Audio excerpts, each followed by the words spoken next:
L'affaire fédérale de l'île d'Irk vient de passer à un tout autre niveau de chaos. Les autorités demandent maintenant un jury anonyme après des menaces présumées contre un juge et un procureur. Les procureurs affirment que le rappeur a tenté de détruire une Apple Watch en prison pour effacer ses traces. Et il était maintenant accusé d'avoir prétendument commandité des attaques contre ses propres associés du bloc O. Son procès prévu en janvier présente des enjeux inédits. Nous analyserons les dernières soins mises à jour de cette affaire avec un ex-procureur fédéral. Bienvenue dans Sidebar, présenté par Law and Crime. Je suis Jesse Weber. Très bien, l'affaire de l'île d'Irk vient de prendre un nouveau tournant spectaculaire, ou plutôt une série de rebondissements, c'est peut-être la meilleure façon de l'expliquer.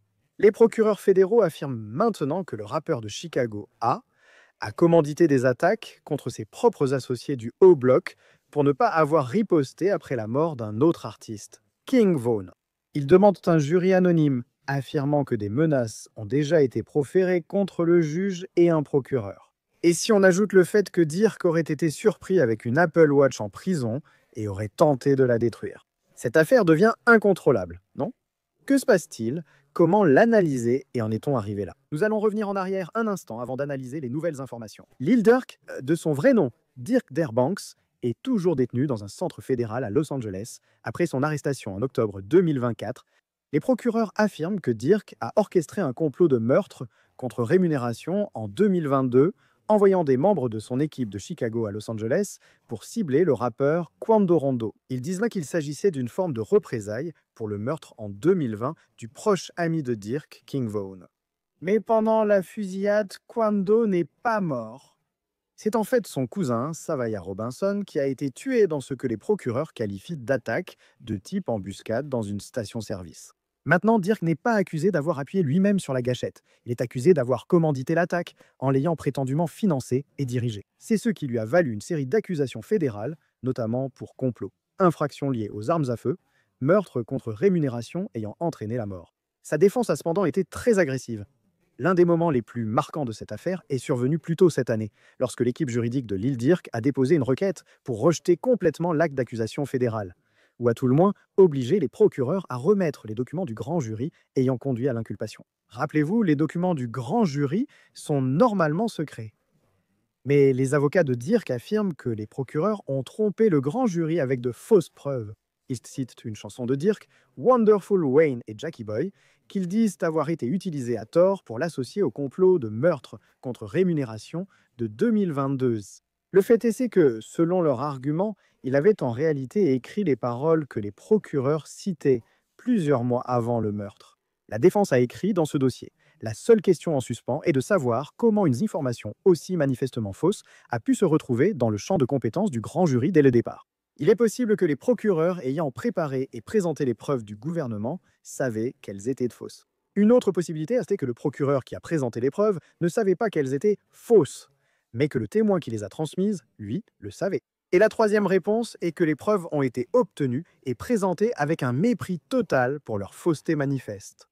L'essentiel, c'est que l'équipe de Dirk souligne d'emblée que les paroles de rap ne devraient pas servir de preuve de violence. On en a souvent parlé lors de nombreux procès, n'est-ce pas? Les procureurs fédéraux ont finalement déposé un nouvel acte d'accusation modifié, en supprimant les paroles contestées, mettant ainsi fin à cette requête ou à ce problème. Il faut qu'on parle de ce qui se passe aujourd'hui. L'équipe de Dirk lance une nouvelle requête en annulation. C'est là que nous en étions. Les choses se sont intensifiées. Nous avons beaucoup d'évolutions à discuter. Je veux inviter un ami à l'émission, ancien procureur fédéral, Nima Romani. Nima, merci beaucoup d'avoir pris le temps. C'est toujours un plaisir de t'avoir ici. D'accord, commençons par une vue d'ensemble de l'affaire. À quel point est-il fréquent que quelqu'un soit accusé au niveau fédéral d'avoir commandité un meurtre ou un assassinat, même s'ils n'ont pas appuyé sur la gâchette eux-mêmes? Est-ce courant?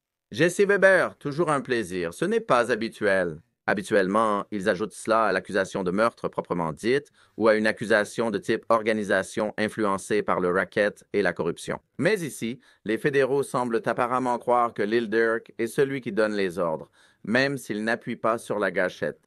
On voit plus souvent ce genre de meurtre rémunéré aux États-Unis, mais les fédéraux s'intéressent à cette affaire, peut-être à cause de Little Dirk.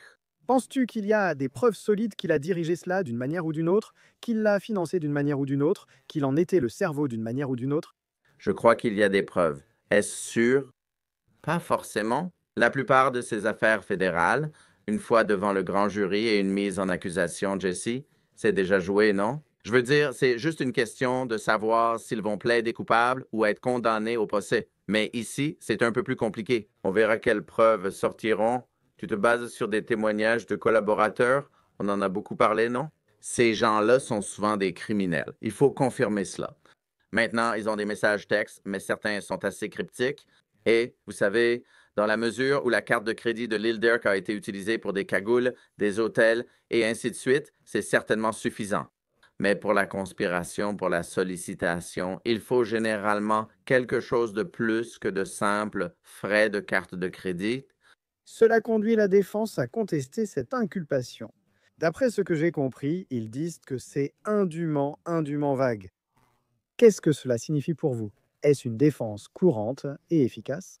Jesse, ce n'est pas une défense courante. Et en général, ça ne fonctionne pas parce que, en réalité, le remède consiste pour l'accusation à corriger et à être plus précise dans l'acte d'accusation.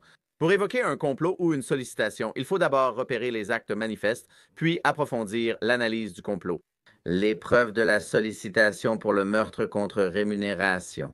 Dans ce cas, je pense que la défense considère que la meilleure défense est l'attaque. Ils essaient de déposer ces requêtes non pas parce qu'ils pensent que nécessairement que l'acte d'accusation va réellement être rejeté, mais pour mettre un peu la pression sur l'accusation. Et le balancier aussi, hein, n'est-ce pas? Parce que maintenant, parlons de ce que font les fédéraux. Ce sont les nouvelles allégations. C'est pour ça que je voulais t'inviter. Donc les fédéraux auraient discrètement introduit cette nouvelle accusation explosive dans l'affaire judiciaire de Dirk, selon laquelle il n'aurait pas seulement commandité un contrat sur Quando Rondo, mais qu'il aurait aussi mis des contrats sur des membres de son propre crew au bloc, qui apparemment n'ont pas riposté après la mort de King Von en 2021. C'était un de ses amis, selon un reportage de Hot New Hip Hop. Selon ces rapports, les procureurs fédéraux prévoyaient dans un terme rapport de présenter le témoignage d'un témoin qui affirme que Dirk a personnellement donné ses ordres à des associés de haut bloc. Cette nouvelle théorie élargit encore la portée de l'affaire. Donc ce n'est pas seulement un complot de vengeance, mais aussi une sorte de purge interne possible.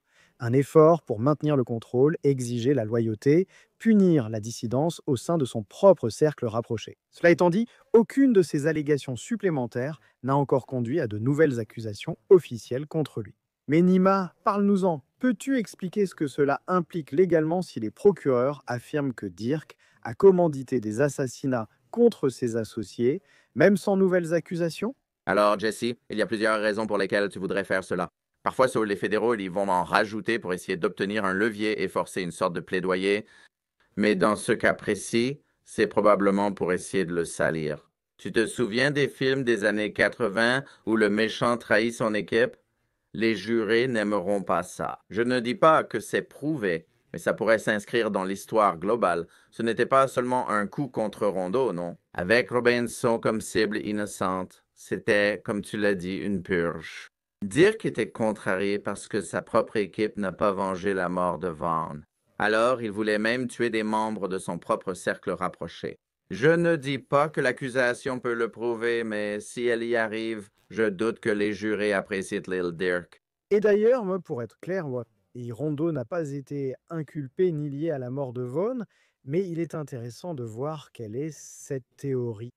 Je tiens à préciser que ce qui ressort en ce moment, c'est que les procureurs semblent dire qu'ils prévoient de présenter des témoignages de témoins affirmant que Dirk a donné ses ordres. Si c'est le cas, quelle est leur crédibilité? Surtout s'ils témoignent lors de ce procès devant un tribunal fédéral. Oui, vous savez, je secoue un peu la tête. Et là, c'est moi personnellement, Jesse. Je veux dire, j'ai poursuivi, vous savez, des cartels, le crime organisé. Je n'aime vraiment pas me reposer exclusivement sur le témoignage des collaborateurs. Vous voyez?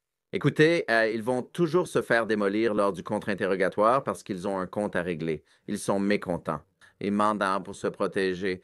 Si vous avez un témoignage qui corrobore, non? Peut-être qu'ils ont encore des textos. Les messages me paraissent assez cryptiques. Il faut donc être prudent lorsqu'on se fie uniquement au témoignage d'un collaborateur. Il faut le renforcer avec quelque chose de plus. Et la dernière chose que vous voulez faire dans ce genre d'affaires, et on l'a vu, vous savez, comme Yves Saint-Laurent, quand on surcharge, ça ajoute de la confusion. L'affaire traîne et finalement, vous n'obtenez rien. Donc, j'espère que l'accusation va apporter des preuves ici pour étayer ce qu'elle allègue. S'ils n'ajoutent pas de nouvelles accusations, et je vais en parler dans un instant. Cela pourrait-il faire partie de l'affaire, cependant? Techniquement, cela pourrait faire partie de l'affaire globale contre Dirk, l'affaire fédérale, ce à quoi il fait actuellement face. Ça pourrait, non? Peut-être le 404P, ou c'est peut-être lié au mobile, au plan, vous voyez? La condamnation? La condamnation, peut-être? On sait que tous ces éléments comptent lors d'une condamnation, comme on l'a vu avec l'affaire Diddy. Donc, je pense qu'un juge l'autoriserait parce que c'est pertinent pour ce schéma. La défense doit être informée et recevoir toute la découverte, ce qui sera pris en compte. Au final, il s'agit d'une affaire fédérale de meurtre commandité, non? Cela pourrait s'appliquer. Nous savons que cela peut mener à la prison à vie, même s'il y a une chance. Peine de mort. Maintenant, évidemment, les fédéraux n'ont pas déposé d'avis d'intention de demander la peine de mort. Cela n'ajoutera rien à l'exposition potentielle, mais peut apporter plus de faits accablants s'ils sont confirmés. Et renforcer leur dossier. D'accord, supposons qu'ils décident ensuite de porter de nouvelles accusations à ce sujet. Est-ce que tu t'attends à voir ça? Et quelles pourraient en être ces accusations?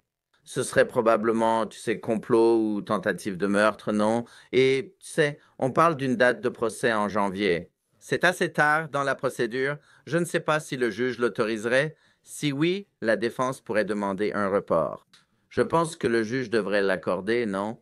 Ajouter des chefs d'accusation 3 mois avant le procès, c'est sans doute trop tard pour le maintenir. Encore une fois, l'accusé a droit à un procès rapide. Si l'équipe de Dirk tient à cette date, ils avanceront, mais cela peut justifier un report. Mais pas un autre procès, ni une affaire séparée. Il n'apporterait pas une inculpation distincte. Cela ne concerne pas Kendo Rondo, ni une accusation sur le fait qu'il aurait commandité des assassinats contre ses proches. Ce n'est pas quelque chose à quoi tu t'attends. Non, pas du tout. Ça ferait partie de la même affaire. D'accord. Maintenant, je veux parler d'autre chose. Je veux parler de la deuxième requête en irrecevabilité déposée par la défense. Le 6 octobre, l'équipe juridique de Will Dirk a déposé une seconde requête en irrecevabilité de l'acte d'accusation fédéral. Et ils ont de nouveau soutenu que l'affaire contre lui est trop vague pour être équitable. Donc, selon un reportage de Hot New Hip Hop, l'avocat de Dirk, Drew Finling, expose le problème alors que l'acte d'accusation affirme que des co-conspirateurs ont agi sur les ordres de Dirk en prenant l'avion pour Los Angeles, en traquant et en filant, Kando Rando en tentant de le tuer par arme à feu, en se procurant des armes à feu et d'autres équipements. Il ne fournit pas de détails précis sur ce que Dirk lui-même aurait fait ou dit. Comme l'écrit Finling, bien que l'acte d'accusation affirme que les co-conspirateurs ont commis divers actes sur les ordres de M. Banks, en prenant l'avion pour Los Angeles, en traquant, filant et tentant de tuer TB par arme à feu, c'est-à-dire Kando Rondo, et en se procurant les armes à feu et l'équipement utilisé à cette fin, il ne donne aucun détail précis. Quand, où, comment et à qui M. Banks a-t-il donné ses prétendues instructions? La défense doit être informée pour assurer l'équité du procès. Il précise, l'acte d'accusation ne révèle pas les faits essentiels que la défense doit connaître, ceux soutenant la théorie du gouvernement sur la culpabilité de M. Banks. Il n'y a ici aucune allégation selon laquelle M. Banks aurait participé physiquement à la traque et à la fusillade en question. Et l'équipe juridique de Dirk a également qualifié l'acte d'accusation, comme nous l'avons mentionné, d'indûment vague, exigeant des éclaircissements sur les allégations du gouvernement. Citation. Cela oblige la défense à deviner la théorie de culpabilité du gouvernement, qui peut la modifier selon l'évolution des récits de ses collaborateurs pour obtenir une condamnation. Nima ont-ils raison? Jusqu'où les procureurs doivent-ils présenter leur dossier à la défense? Tu as encore mentionné Didi, un point important déjà débattu avant son procès. Dans quelle mesure seraient-ils informés de la théorie de l'affaire et des preuves que j'ai présentées sur les... Dans quelle mesure les procureurs sont-ils légalement tenus d'exposer et de communiquer à la défense? Oui, c'est une question de procédure. La défense doit avoir assez d'informations pour connaître la nature des accusations. Quant aux dates, heures et déclarations, l'acte d'accusation n'est pas une preuve, n'est-ce pas? Tout cela sera révélé par des témoins lors du procès. Donc je pense que l'accusation, tant qu'elle peut alléguer l'accord illégal, l'acte manifeste et l'avancement de la conspiration et exposer de manière générale les actions des co-conspirateurs, je pense que cela suffit. Je doute que le juge rejette l'affaire pour manque de clarté. Cette idée que, eh bien, ils pourraient simplement changer leur théorie. Ils peuvent la modifier au fur et à mesure que les témoignages des collaborateurs changent. Cela ne va pas convaincre un juge. Tu ne penses même pas ça? À mon avis, cela touche la valeur des preuves, pas leur recevabilité. Donc il n'y aura pas de nouvel acte d'accusation, n'est-ce pas? Tu peux contre-interroger les gens s'ils changent leur version, n'est-ce pas? Et encore une fois, rien de tout cela n'est une preuve. Même s'il met toute une déclaration précise dans cet acte d'accusation et que le témoin témoigne différemment, c'est le témoignage du témoin qui prévaut, n'est-ce pas? Tu peux contre-interroger sur tout, non? Tu peux dire, par exemple, n'as-tu pas déjà affirmé aux forces de l'ordre ou au procureur que c'était à telle date? Maintenant, tu nous dis que c'est à une date différente. Je veux dire, c'est un terrain fertile pour le contre-interrogatoire dans tous les cas, mais je ne pense pas que ce soit une raison pour annuler l'acte d'accusation. C'est un recours assez extraordinaire. Une audience sur cette requête est prévue le 18 novembre. Nous allons donc suivre cela. Je souhaite maintenant aborder un point très préoccupant. Des menaces présumées contre les procureurs et les juges et une demande de jury anonyme. Parlons-en. Les autorités signalent que des soutiens de ce rappeur ont menacé des personnes clés de l'affaire. Un rapport du FBI dans le district central de Californie indique que des fans de Lil Durk ont menacé de violences, fusillades et incendie si le rappeur de Chicago était condamné. Les menaces incluaient 4 messages vocaux sur le téléphone d'un juge américain, dont un avertissant. S'ils prennent perpétuité, je vais brûler ce foutu endroit. Il, c'est-à-dire Lil Durk, et l'un de ses co-accusés, DeAndre Wilson. L'intimidation présumée viserait désormais aussi l'équipe de l'accusation. Le procureur adjoint des États-Unis, Yann Yanaiello, l'un des principaux procureurs, aurait reçu un appel d'un homme non identifié qui l'a menacé en disant « Libérez Dirk ou vous serez abattu ». Désormais, en se référant à ces incidents, le gouvernement a demandé un jury anonyme dans des documents déposés au tribunal. Les soutiens des accusés ont déjà cherché à intimider des personnes impliquées. Nima, j'ai quelques remarques à ce propos. Tout d'abord, avez-vous déjà vu quelque chose comme ça auparavant? Si c'est vrai, avez-vous déjà vécu une situation similaire? À quel point est-ce courant? J'ai reçu des menaces quand j'étais procureur fédéral. Ça fait partie du métier, Jesse. Si tu t'attaques aux criminels, ils te menaceront, mais beaucoup de ces menaces ne sont pas fondées. Et écoute, c'est facile pour moi de dire, maintenant que je ne suis plus au ministère de la Justice, que ce n'est pas grave, ne t'en fais pas. Mais si tu es juge, si tu es procureur, c'est pour ça que tu t'es engagé. Donc, je suis sûr que ce n'est pas agréable de recevoir des menaces de la part des fans, de l'accusé ou de sa famille, mais ce n'est pas inattendu. Je recevais constamment des menaces en tant que procureur. L'idée que cela justifie un jury anonyme. Et d'abord, qu'est-ce qu'un jury anonyme? N'avons-nous pas toujours des jurys anonymes? Ne connaissons-nous pas l'identité de ces personnes? Alors, qu'est-ce que cela signifie d'avoir un jury anonyme et est-ce que cela le justifierait? Sur Law and Crime, lors de la diffusion des procès, les jurés ne sont jamais montrés, n'est-ce pas? Mais les avocats, eux, connaissent l'identité des jurés, n'est-ce pas? Ils peuvent ainsi vérifier sur les réseaux sociaux leurs affiliations politiques et déclarations sur l'affaire. Un jury vraiment anonyme, ces informations sont même cachées aux avocats. Encore une fois, ce n'est pas très courant. C'est vraiment, nous avons parlé de différents recours extraordinaires, assez extraordinaires. Évidemment, le juge dans ce genre d'affaires a beaucoup de discrétion sur la façon de gérer le jury, mais je serais surpris que nous ayons un jury anonyme simplement à cause de quelques messages vocaux et ce genre de choses. C'est les réseaux sociaux. Des gens regardent, certains nous aiment, Jesse, mais ils disent parfois des choses folles. Je ne pense pas que cela suffise à obtenir un jury anonyme pour l'instant. Est-ce qu'ils seraient dans une pièce séparée si c'était le cas? Genre, est-ce qu'ils entendent l'affaire, ils suivent le procès depuis une pièce séparée, avec une caméra ou quelque chose comme ça? Je veux dire, comment l'accusé ou les autres ne sauraient-ils pas qui ils sont? Oui, c'est possible. On a déjà vu ça, parfois avec deux jurys pour différentes questions dans l'affaire.